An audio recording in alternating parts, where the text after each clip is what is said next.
Class 6-এর royal Martin 2025 দ্বিতীয় পর্যায়ক্রমিক মূল্যায়ন 2025 গণিত বইয়ের 5 নম্বর প্রশ্নপত্র।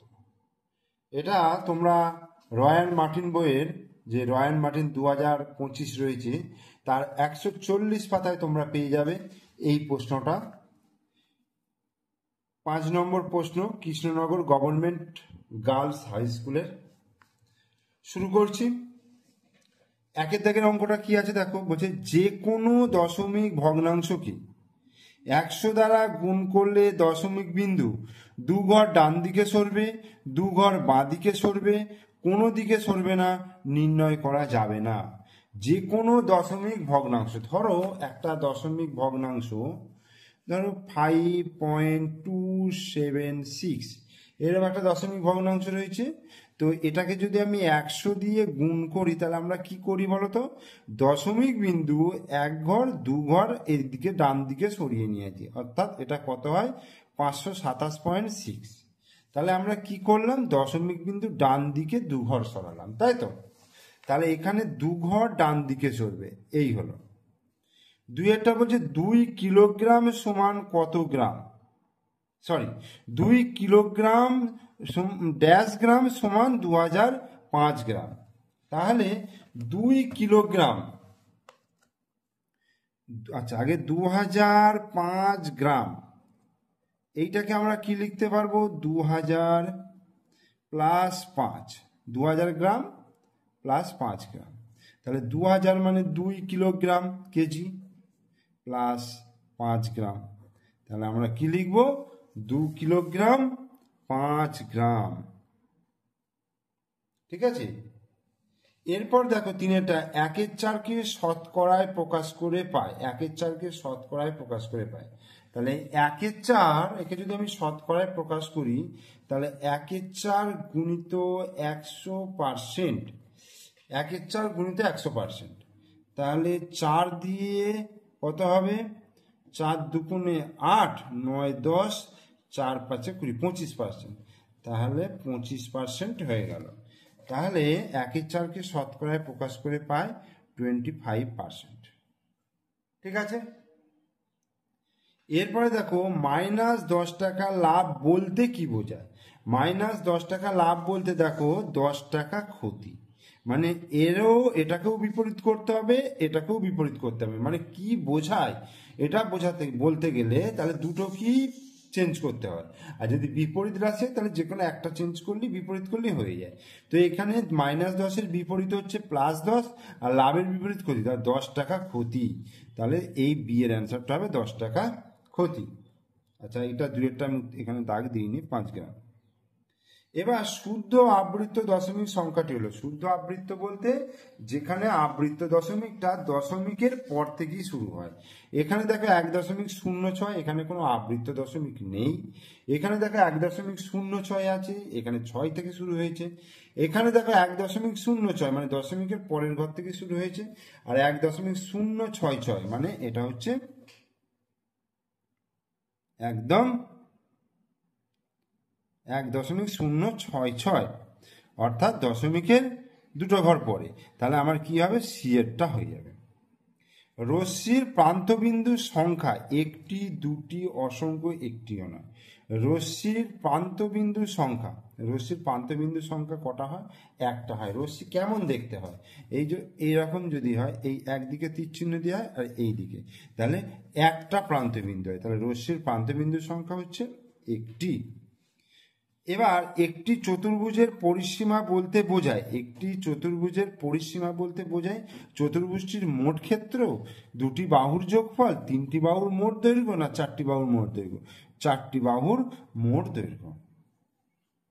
আটেরটা বলছে 70%কে সামান্য ভগ্নাংশে প্রকাশ করলে ড্যাশ পাওয়া যায়। 70%কে সামান্য ভগ্নাংশে, ধরো এই যে 70%, ঠিক আছে, 70%কে সামান্য ভগ্নাংশে মানে 70/100, তাহলে এই 0 কাটলো, তাহলে কত হলো 7/10।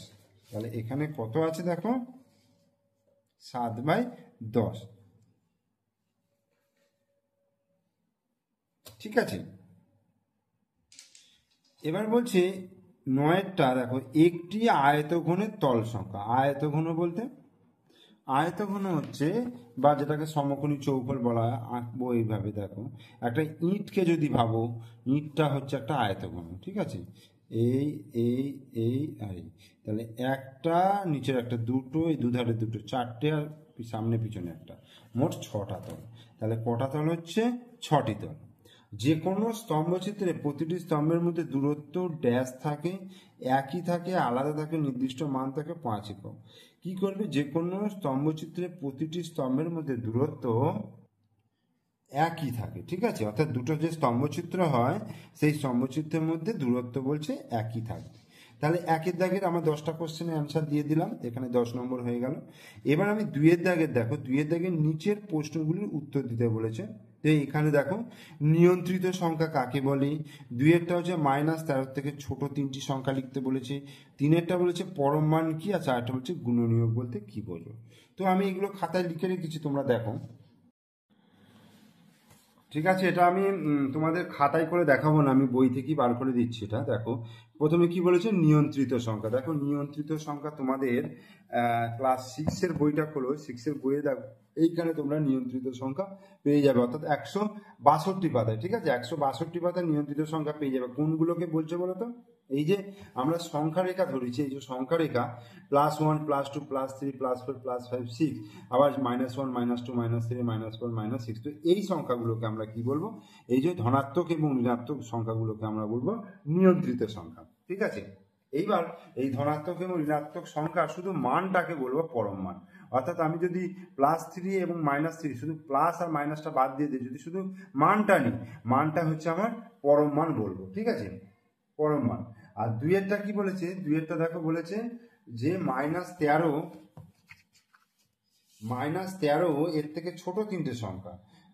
দুইয়েরটা বলছে -13 থেকে ছোট 3টে সংখ্যা হচ্ছে, দেখো 0, এটা -1 -2 করে করে -13। তাহলে -13 থেকে ছোট সংখ্যা আরো এদিকে যাবে, তার মানে -14 -15 -16 -17, এইগুলো হচ্ছে -13 থেকেও ছোট সংখ্যা। আর গুণনীয়ক বলতে কি বোঝো? গুণনীয়ক হচ্ছে সেই সংখ্যা, যে সংখ্যা, ধরো কোনো একটা সংখ্যার গুণনীয়ক বার করবে। ধরো আমি বললাম 10-এর গুণনীয়ক কোনটাকে বলবো? যে সংখ্যাগুলো দিয়ে এই 10কে ভাগ করা যাবে, সেই সংখ্যাগুলো হচ্ছে গুণনীয়ক। অর্থাৎ 10-এর যে উৎপাদকগুলো, সেগুলোকে গুণনীয়ক বলা হয়। যেমন হয়তো 1 দিয়ে যাবে, 2 দিয়ে যাবে, 5 দিয়ে যাবে, 10 দিয়ে যাবে, 1 2 5 10, এইগুলো হচ্ছে গুণনীয়ক। ঠিক আছে, এরপর দেখো 3-এর দাগের অঙ্ক কি বলছে, যে নিচের প্রশ্নগুলির সমাধান করো। একেরটা বলেছে 1.31 গুণিত 0.07। তাহলে 3-এর দাগের একের অঙ্কটা কি আছে? 1.31 গুণিত 0.07। তাহলে এটাকে আমি কি করতে পারবো? ওপরে লিখতে পারবো 131, আর নিচে কত লিখতে পারবো? দশমিকের পর দুটো ঘর, মানে একের পিঠে দুটো শূন্য, গুণিত 0.07 বলতে 7/1 পিঠে দুটো শূন্য, 100। তাহলে এবার আমি যদি এটাকে গুণ করি, দেখো 7 1 7, 3 7 21-এর 1 হাতে 2, তাহলে 7 1 7 আর 2 7 8 9 8, সরি 7 1 7, 3 7 21-এর 1 হাতে 2, 7 1 7 2 9, তাহলে 9/1 পিঠে 1 2 3 4। তাহলে কত হবে? 0.0917। অর্থাৎ দশমিক বিন্দু এখানে রয়েছে, 1 ঘর 2 ঘর 3 ঘর, আর একটা শূন্য দিয়ে 4 ঘর নিলাম, এই যে। ঠিক আছে, তাহলে এটা আমার অ্যান্সার হয়ে গেল। এরপরে দেখো বলছে প্রদত্ত ভগ্নাংশগুলিকে শতকরায় প্রকাশ করে মানের ঊর্ধ্বক্রমে সাজাতে বলেছে। আগে শতকরায় প্রকাশ করি, ঠিক আছে? তাহলে দুইয়েরটা কি বলছে? 1/4। 1/4টাকে আমি শতকরায় প্রকাশ করলে 1/4 গুণিত 100% দিয়ে গুণ করব। তাহলে 4 দিয়ে কালে 4 দুগুণে 8, 4 25 100, তাহলে কত হচ্ছে? 25%। এটা হলো। এরপরে দেখো 1/5। 1/5 হলে 1/5 গুণিত 100%, অর্থাৎ 5 দুগুণে 10 0 20, তাহলে 20%। এটা হলো। এরপরে হচ্ছে দেখো 1/4 1/5 0.35, তাহলে 0.35 গুণিত 100%, তার মানে হবে দেখো 100%, 100 দিয়ে যদি গুণ করি তাহলে দশমিক কিন্তু ডান দিকে দুঘর সরবে, তার মানে 35, তাহলে 35%। আর একটা হচ্ছে 0.5, তাহলে 0.5 করলে 100% দিয়ে গুণ করবো, তাহলে কত হচ্ছে 0.5 দশমিক আর একটা শূন্য খাওয়ালে তাহলে দুঘর সরবে, তাহলে 50%, এটা হলো 50%। আর একটা কত আছে 0.41, তার মানে 0.41 গুণিত 100%, অর্থাৎ 41%। এবার এখান থেকে দেখো মানের ঊর্ধ্বক্রমে সাজাতে বলেছে, মানে ছোট থেকে বড়। তো ছোট কোনটা সব থেকে, দেখো এখানে ছোট হচ্ছে 20, অর্থাৎ 1/5, তাহলে 1/5 সব থেকে ছোট, লেস দেন, ঠিক আছে। এরপরে হচ্ছে 25, অর্থাৎ 25%, অর্থাৎ 1/4, লেস দেন। এরপর হচ্ছে দেখো 35, মানে 35 হচ্ছে 0.35, লেস দেন। তারপর হচ্ছে 0.41, লেস দেন 0.5, তাহলে এইটা অ্যান্সার হয়ে গেল। এইবার দেখো 3-এর দাগে বলছে প্রদত্ত সংখ্যাগুলিকে মানের ঊর্ধ্বক্রমে সাজাতে বলেছে, তাহলে কি আছে 0.3, আচ্ছা 0.301, এই দশমিক দিলাম আর 0.3, এটা হলো। তাহলে এটাকে মানের ঊর্ধ্বক্রমে সাজাতে বলেছে, তার জন্য কি করব 0.333 এরকম নেবো, 3টে নিলাম। আচ্ছা এখানে না 0.301, আবার 0 কি হবে, ঠিক আছে, আবার এটা 0.300। এবার এর মধ্যে সব থেকে ছোট দেখো, দশমিকের পর 301, 333 আর এটা 300, তাহলে 300টা সব থেকে ছোট, দশমিকটা আমি যদি তুলে দিই এবার, তাহলে 300টা ছোট, তার মানে 0.3 ছোট। তারপর হচ্ছে কোনটা 301, অর্থাৎ 0.301, এটা হলো লেস দেন, তাহলে 0.3 পৌনা। চারেরটা হচ্ছে একটি আবৃত্ত দশমিক ভগ্নাংশ লেখো এবং সংখ্যাটিকে আবৃত্ত দশমিক ভগ্নাংশ বলার কারণ কি। একটা আবৃত্ত দশমিক সংখ্যা লিখতে বলেছে, ধরো 0.3 এরকম লিখলাম, ঠিক আছে, এটা হচ্ছে একটা আবৃত্ত দশমিক আচ্ছা আবৃত্ত দশমিক ভগ্নাংশ বলেছে, তাহলে 1/3 আমি লিখ, 1/3 যদি এটা যদি ভগ্নাংশ হয়, তাহলে এটাকে যদি আমি আবৃত্ত দশমিকে প্রকাশ করি তাহলে 0.3 এরকম আসবে।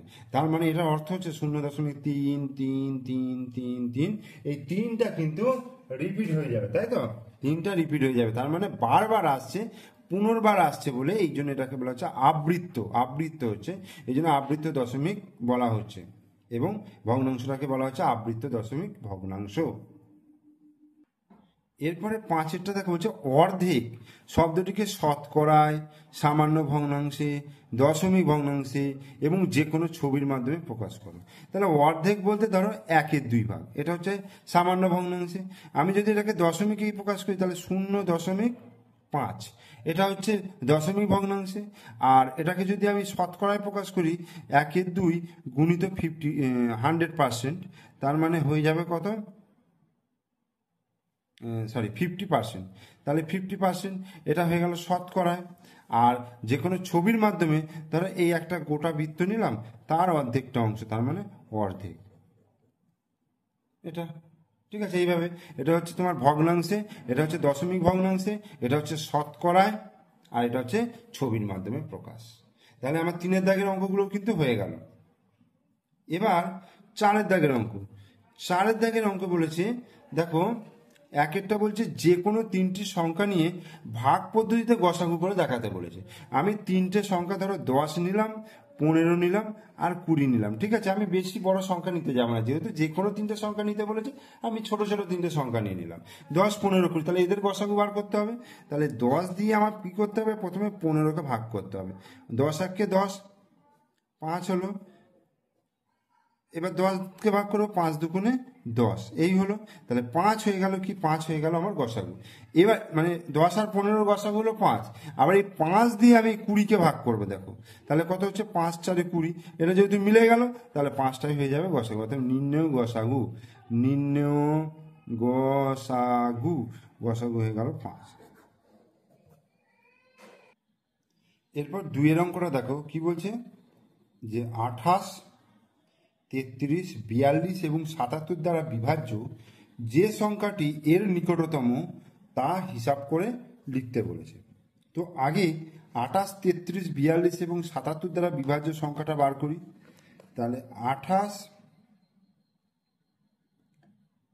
33, 42, 77 এদের লসাগু করতে হবে। 3 দিয়ে করলে 28, 3 11 33, 3 14 42, 77।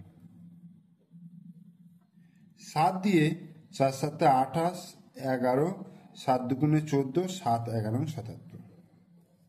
2 দিয়ে যাবে, 2 দুগুণে 4, 11, 2 1 2, 11। 11 দিয়ে করলে 2, 11 1 11, 11 1 11, 11 1 11। ঠিক আছে, তাহলে লসাগু হলো 3 গুণিত 7 গুণিত 2 গুণিত 11 গুণিত 2। তাহলে কত হবে? 11 দুগুণে 22, 22 দুগুণে 44, 44 আর 3 7 21, 44 আর 21। তাহলে 44, 44 দুগুণে 88, 4 8 4 12, 2 হাতে 1, 8 এখানে 924। তাহলে এই 924 সংখ্যাটা 28, 33, 42, 77 দ্বারা বিভাজ্য। এইবার এই 924 দিয়ে এই 98765 এটাকে আমি ভাগ করব। ঠিক আছে,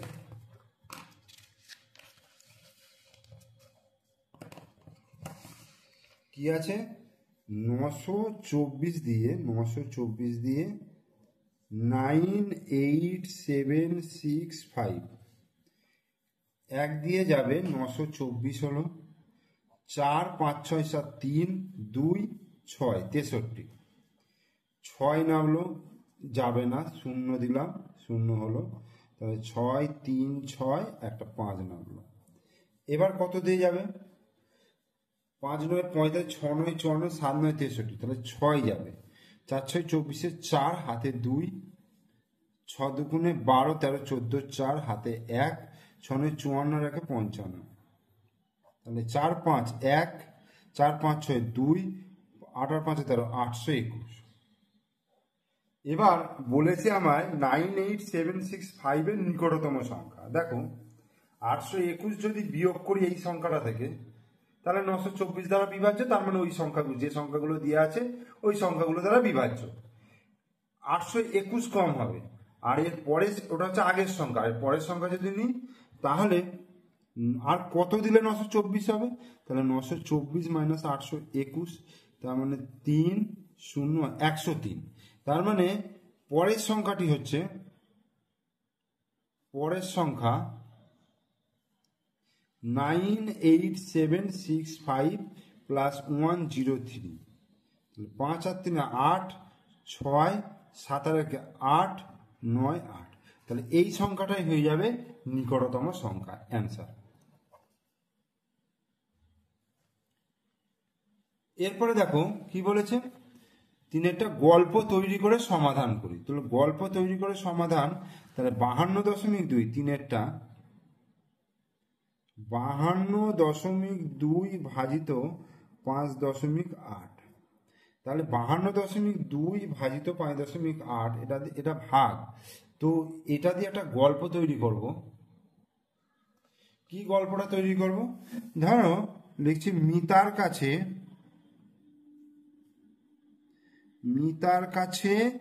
52.2 মিটার কাপড় রয়েছে, কাপড় আছে। ঠিক আছে, একটি ফ্রক তৈরি করতে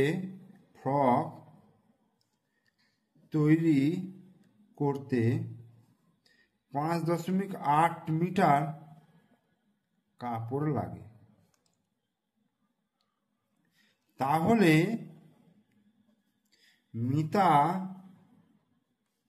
এরকম কটি ফ্রক তৈরি করতে পারবে? কটি ফ্রক তৈরি করতে পারবে? ঠিক আছে, তাহলে 52.2কে 5.8 দিয়ে ভাগ করছি, দশমিক বিন্দু তুলে দিলাম কারণ দশমিকের পর একটা সংখ্যা, নিচেও দশমিকের পর একটা সংখ্যা। 2 দিয়ে যদি কাটি, 2 দুগুণে 4, 6 দুগুণে 12, 2 1 2, 2 দুগুণে 4, 9 দুগুণে 18 হলো। আর কত যাবে? 9 দিয়ে কাটাকুটি, 9 29কে 9 দিয়ে গুণ করে 261, তাহলে 9টি ফ্রক তৈরি করতে পারবে, ফ্রক তৈরি হবে। এরপরে বলেছে সংখ্যা রেখার সাহায্যে, দেখো সংখ্যা রেখার সাহায্যে যোগফল নির্ণয় করতে বলেছে। কি আছে? +11 আছে, আর এখানে +12 রয়েছে। ঠিক আছে, +11 +-12। তো সংখ্যা রেখার সাহায্যে দেখো এই 0 1 2 3 4 5 6 7 8 9 10 11 12, -1 -2 -3 -4 -5 -6 -7, তাহলে +1 +2 +3 +4 +5 +6 +7 +8 +9 +10 +11 +12, -1 -2 -3 -4, আর দরকার নেই। তাহলে +11 প্রথম যাব, 0 থেকে +11 হচ্ছে এই পর্যন্ত এলাম, এটা হচ্ছে +11। আর -12 হচ্ছে বিপরীত দিকে যাব, তাহলে এদিকে বাঁ দিকে যাব, এইখান থেকে এই পর্যন্ত হলো 11 ঘর, তাহলে এইখানে হলো 12 ঘর, -12, এখান থেকে 12 ঘর আসবে, তাহলে -1, তাহলে এখানে -1 উত্তর হয়ে গেল।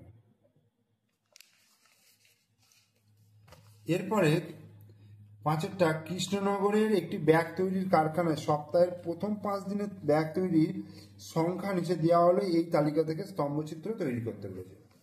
তো স্তম্ভচিত্র তৈরি করছি, দেখো 5টা কি বলেছে। আচ্ছা, প্রথমে আমি এরকম একটা স্কেলের সাহায্যে এরকম সরলরেখা টেনে নিলাম, এটা 0, এই দিকে হচ্ছে, দেখো এদিকে কি নেবো, এদিকে বারগুলো নেবো। কি বার নেবো? সোম মঙ্গল বুধ বৃহস্পতি শুক্র, সোম মঙ্গল বুধ বৃহস্পতি আর শুক্র। ঠিক আছে, এটা নিলাম। আর এদিকে লিখবো ব্যাগ তৈরির সংখ্যা, ব্যাগের সংখ্যা, ব্যাগের সংখ্যা। ঠিক আছে, তাহলে 5 10 15 20 25 30 35 40 45, তাহলে 1 2 3 4 5 6 7 8 9, এই হলো। তাহলে 1 একক মানে তাহলে কি, উল্লম্ব স্কেল বরাবর 1 একক মানে হচ্ছে 5টি ব্যাগ, 5টি ব্যাগ। ঠিক আছে, তাহলে সোমবারে কি আছে? 45টা, তাহলে 5 9 45 এখানে, এই মঙ্গলবার 40টা, তার মানে 5 8 40, তাহলে এখানে, এই বুধবার কটা আছে? 50টা। আচ্ছা, এখানে আর একটা টানতে হবে, দিয়ে এখানে 10 নিলাম, তাহলে এ সমান করে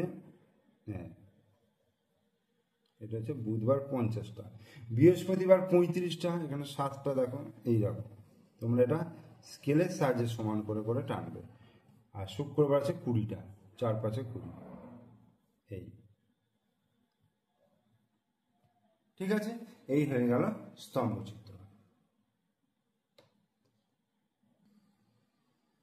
কোনো গ্রামের 6টা, কোনো একটি গ্রামের মোট জনসংখ্যা গত বছর 990 জন ছিল, বর্তমান বছরে জনসংখ্যা 14% বেড়েছে, তাহলে বর্তমান বছর ওই গ্রামের জনসংখ্যা কত? তাহলে 6-এর অঙ্কটা কি হবে? জনসংখ্যা বেড়েছে, জনসংখ্যা বেড়েছে,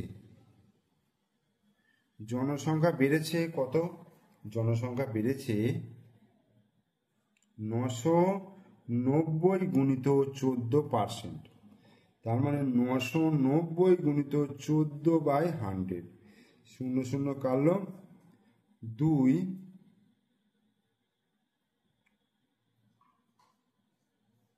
এত পার্সেন্ট বেড়েছে, 990-এর 14%, 2 দিয়ে যদি কাটি 5 দুগুণে 10, 2 7 দুগুণে 14। ঠিক আছে, তাহলে এবার কি হবে? 7 9 63 3,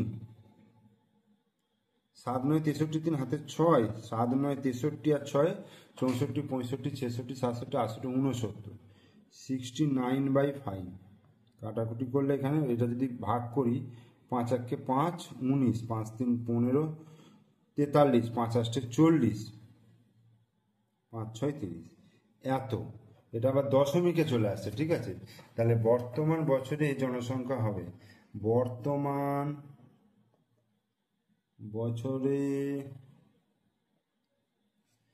জনসংখ্যা হবে কত, 990 যুক্ত 138.6, 8 9 10 11 12 2 হাতে 1 9 10 11 1128.6, তার মানে প্রায় ধরে নাও 1129 জন হবে, 1129 জন।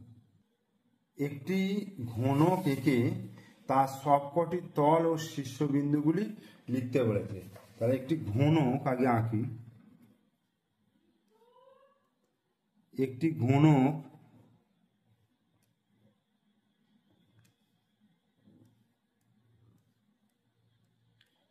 ঘনক আঁকা হলো। তো একটি ঘনক এঁকে কি করতে বলেছে, ধরো আমি নাম দিচ্ছি A B C D E F G H. শীর্ষবিন্দুগুলোর নাম, শীর্ষবিন্দুগুলি হলো A B C D E F, 4টে 8টা। আর তল, সবকটা তল বলেছে, তল হচ্ছে এ বি সি ডি তল হলো, আচ্ছা ই এফ জি এইচ এটা হলো, আবার হচ্ছে A B G H R C D E F এটা গেল। আর কি আছে, A D E H R এদিকে হচ্ছে বি সি এফ জি। তাহলে এইগুলো হয়ে গেল তোমার তলগুলো, ঠিক আছে। এবার 8টা কি বলেছে, রশ্মি, রেখাংশ, সরলরেখা এঁকে দেখাও, এদের মধ্যে একটি পার্থক্য লেখো। দেখো রশ্মি হচ্ছে, আমি এঁকে দেখাচ্ছি, দেখো 8এরটা। একটা রশ্মি হচ্ছে এইরকম ভাবে টানতে পারবে, এটা হচ্ছে রশ্মি, এদিকে একটা প্রান্ত বিন্দু করলে এটা হচ্ছে রশ্মি, ঠিক আছে, এটা রশ্মি। আর এটা হচ্ছে ধরো এইখানে বিন্দু আর এখানে বিন্দু, এ বি দিয়ে দিলে এটা কি বলতো, এটা হচ্ছে রেখাংশ। আর এটা হয়ে গেল, দেখো এটা দুদিকে থাকবে, এটা হচ্ছে সরলরেখা।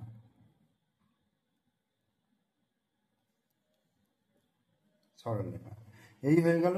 এদের মধ্যে পার্থক্য বলেছে, রশ্মির কি বলবো, রশ্মির একটি প্রান্তবিন্দু আছে, আর রেখাংশের দুটি প্রান্তবিন্দু আছে, সরলরেখার কোনো প্রান্তবিন্দু নেই। এটা লিখতে পারবে, রশ্মির একটি প্রান্তবিন্দু আছে, রেখাংশের দুটি প্রান্তবিন্দু আছে, সরলরেখার কোনো প্রান্তবিন্দু নেই। আরেকটা বলতে পারো, রশ্মিকে একদিকে বৃদ্ধি করা যায়, সেই জন্য একদিকে অসীম পর্যন্ত বাড়ানো যায়, এই জন্য এর দৈর্ঘ্য মাপা যায় না। রেখাংশের কিন্তু বাড়ানো যায় না, সেই জন্য এর দৈর্ঘ্য মাপা যায়। আর সরলরেখাকে তো দুদিকেই বাড়ানো যায়, অতএব এর দৈর্ঘ্য মাপা যায় না। এটা হয়ে গেল। আর একটা বলছে, দেখো 5এরটা, জ্যামিতিক ক্ষেত্রটি রং করে একটি ছোট ঘর 1 বর্গ একক ধরে ক্ষেত্রফল বার করতে বলেছে। এই ধরো রং করতে বলেছে মানে এইটুকু অংশ, যেটুকু এই যে সামান্তরিকের মতো অংশ, এটা রং করতে বলা হবে। তাহলে কতগুলো অংশ রয়েছে দেখো, একটা ছোট ঘর মানে এইটা গোটা আছে, 1টা 2টো 3টে 4টে 5টা 6টা গোটা আছে, আর 1টা 2টো 3টে 4টে 5টা 6টা হচ্ছে আধখানা আছে। তার মানে 6টা গোটা মানে 6, আর 6টা অর্ধেক মানে 3, তাহলে 6 3 9 বর্গ একক, ঠিক আছে। তাহলে এখানে আমাদের 5 নম্বর প্রশ্নপত্র শেষ হলো। তোমরা অবশ্যই ভিডিওটা দেখবে, ভালো করে প্রশ্নগুলো রেডি করবে। আর ভিডিওটা যদি ভালো লেগে থাকে তাহলে অবশ্যই লাইক করবে, কমেন্টস করবে, আর একটা শেয়ার করে দিও। আর তোমরা আমার চ্যানেলের অবশ্যই নতুন দর্শক, কারণ এটা আমার নতুন চ্যানেল, খুবই সাবস্ক্রাইব সংখ্যা খুবই কম, মানে একদমই কম। তোমরা চ্যানেলটাকে দেখলে তবে চ্যানেলটা বৃদ্ধি করবে এবং আমার নতুন নতুন ভিডিও দেওয়ার এনার্জি আসবে। ওকে, থ্যাংক ইউ।